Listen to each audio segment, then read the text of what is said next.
I'll be frank with you, Lewis. I have probably I can think of half a dozen people, narcissistic people in my life. I am now no contact with, some myself contact with.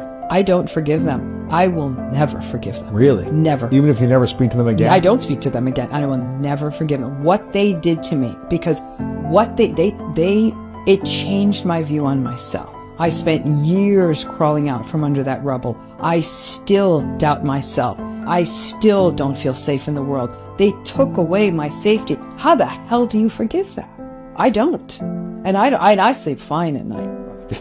I guess as long as you feel at peace. Right, I feel totally at peace. Well, that's good then. Because what bothers me is I know they're out there doing this to other people. Yeah. How do you forgive That's that? frustrating. That's frustrating. I guess the thing would be, how do we find peace even if we don't forgive someone? I think that people who don't forgive definitely feel peace. Okay. I think people who don't feel peace are the people who forgive and keep getting harmed. That's are the true. people who forgive and weren't ready to forgive. Healing from narcissistic abuse is individuating, becoming autonomous, and ultimately rising into your authentic self. That's what it is. And your authentic self may not forgive, and that's okay.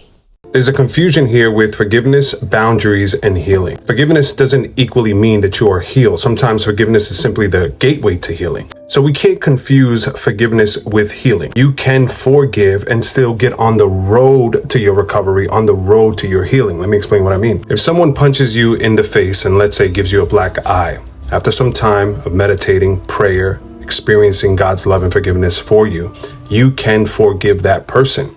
Now, it doesn't mean that your black eye is going to be healed. The damage that they caused in your life doesn't mean that it's going to be completely healed. You'll still experience the aftermath, the pain. But forgiveness and healing are two separate things. The second thing that's being confused here is boundaries. Forgiveness doesn't mean the complete restoration of a relationship. If someone hurts you and has a pattern of abusive behavior, the proper way to address that is boundaries. Just because you extend grace and forgiveness for what someone has done in your life does not mean that they have also earn the equal right to be in relationship with you. God forbid if someone abused a child, you can extend grace and forgiveness for your own sake for that person. Doesn't mean that you bring now this person back into your life or the child's life. This is called wisdom. This is called boundaries. And I want to say this as respectfully as possible. It is impossible to experience true peace without first choosing to forgive. You can't feel peace and feel unsafe at the same time. You can't feel peace and experience complete peace and still doubt yourself at the same time. You can't experience